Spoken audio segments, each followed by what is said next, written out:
تاریخ اسلام میں ایک ایسی ہستی گزری ہے جس کے دروازے پر 4000 شاگرد علم حاصل کرنے آتے تھے۔ وہ ہستی جس نے دنیا کو کیمسٹری، فلکیات، ایسٹرونومی اور تب میڈیکل سائنس کے اصول سکھائے۔ بابائے کیمیا جابر بن حیان ہو یا فقہ کے امام ابو حنیفہ، سب نے ان کے سامنے زانوئے تلمستے کیا۔ وہ آل محمد کے چھٹے ستارے حضرت امام جعفر صادق علیہ السلام ہیں۔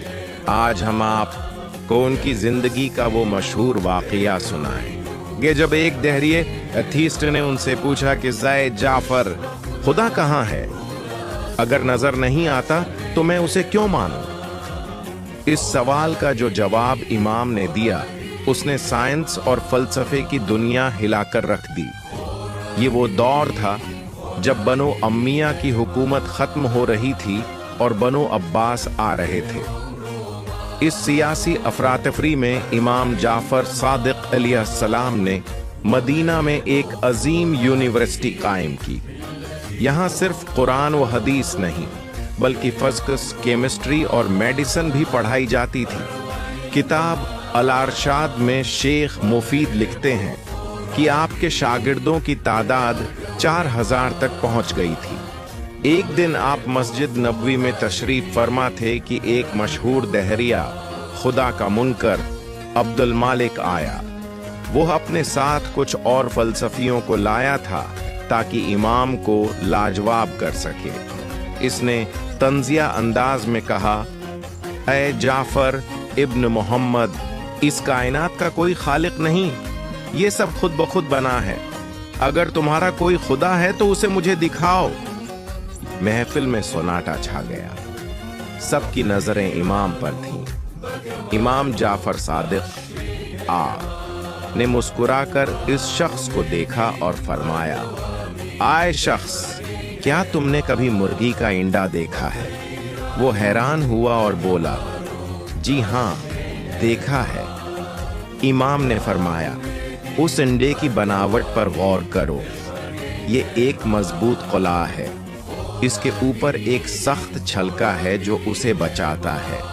اس کے اندر ایک پتلی جھلی ہے اور اس کے اندر پگھلی ہوئی چاندی، سفیدی اور پگھلا ہوا سونا، زردی تیر رہا ہے۔ نہ چاندی سونے میں ملتی ہے، نہ سونا چاندی میں۔ نہ کوئی چیز باہر سے اندر جا سکتی ہے، نہ اندر سے باہر آ سکتی ہے۔ اس بند قلعے میں نہ کوئی دروازہ ہے نہ کھڑکی۔ کسی کو نہیں معلوم کہ یہ لڑکا ہے یا لڑکی۔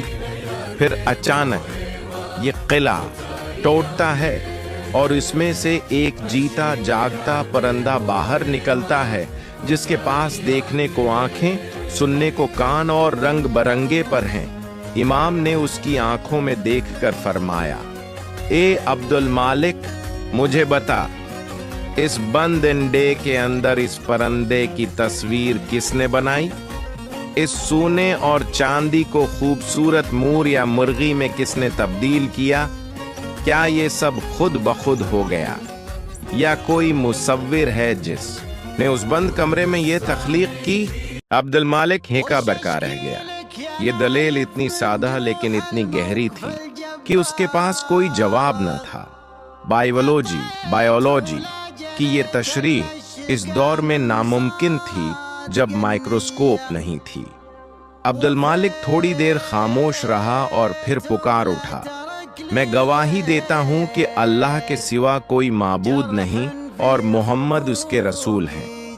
امام جعفر صادق نے ثابت کر دیا کہ سائنس اور مذہب الگ نہیں ہے۔ اگر آپ کائنات پر غور کریں تو آپ کو خدا مل جائے گا۔ علم کے ساتھ ساتھ آپ کا اخلاق بھی بے مثال تھا۔ کتاب بہار الانوار میں ایک واقعہ ہے کہ ایک حاجی مدینہ آیا اور تھک کر مسجد میں سو گیا۔ جب آنکھ کھلی تو اسے لگا کہ اس کی 1000 دینار کی تھیلی چوری ہو گئی ہے۔ قریب ہی امام جعفر صادق نماز پڑھ رہے تھے۔ وہ شخص آپ کو نہیں پہچانتا تھا۔ اس نے آپ کا گریبان پکڑ لیا اور کہا، تم نے میری تھیلی چرائی ہے۔